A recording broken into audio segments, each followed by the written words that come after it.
Thanks for watching. Don't forget to like, comment, share and subscribe to. मुझे हैरत होती है, मैं सच कहता हूं, मैंने कल भी कहा था, मैं बार बार ये बात सोचता हूं, मेरी समझ में ये बात बिल्कुल नहीं आती, क्यों लड़कियां इस बात को नहीं समझती कि उनका हुस्न और उनका जिस्म उनके बनने वाले शौहर की अमानत है। वो हर एक के लिए पब्लिक प्रॉपर्टी नहीं है, वो पब्लिक की प्रॉपर्टी नहीं है कि हर एक उसको देखे और दाद दे और हर एक टीस करे और हर एक जुमले कसे और हर एक उसके बाद पीछा करे और सीटियां बजाए और हर एक तन्हाइयों में मिलने की कोशिश करे। वो निहायत नासमझ लड़कियां हैं जो इस तख्लीकी राज को और खुदा की तख्लीकी स्कीम को नहीं समझती,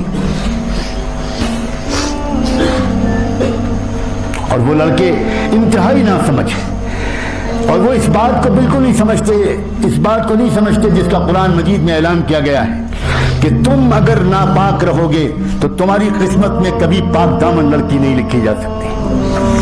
और लड़कियों की समझ में ये बात नहीं आती कि तुम अगर नापाक बनोगी तो तुम्हारी किस्मत में कभी भी पाक दामन लड़का नहीं लिखा जा सकता।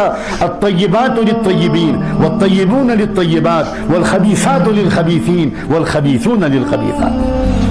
अल्लाह ताला ने साफ फरमाया, दो किस्म के लड़के हैं और दो किस्म की लड़कियां हैं, दो किस्म के मर्द हैं और दो किस्म की औरतें हैं। एक तय्यब मर्द हैं, एक तय्यबात लड़कियां और औरतें हैं। जो तय्यबात होंगी उनको तय्यबून मिलेंगे, जो तय्यब लड़के होंगे उनको तय्यबात मिलेंगी, और जो नापाक लड़के होंगे उनको नापाक लड़कियां ही मिलेंगी, और जो नापाक लड़कियां होंगी उनको नापाक लड़के ही मिलेंगे।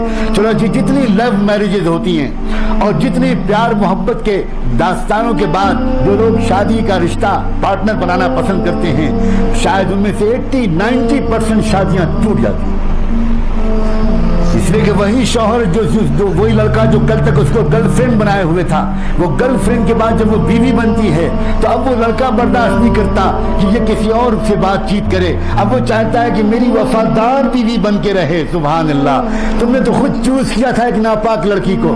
तुमको मालूम था कि वो लड़की अगर शादी से पहले तुमसे बातें करती थी तो तुमको इत्मीनान था कि वो सिर्फ तुमसे बातें करती थी, वो 10 लड़कों से और बातें नहीं करती थी। जब उसकी बिगड़ी हुई आदतें हैं कि वो 10 मर्दों से अफेयर रखेगी तो शादी के बाद भी वो सिर्फ तुम्हारे ऊपर कनाअत नहीं करेगी, वो अपने पिछले और नए दोस्तों के साथ अपने ताल्लुकात को बरकरार रखेगी और इसकी वजह से घरों में झगड़ा हो।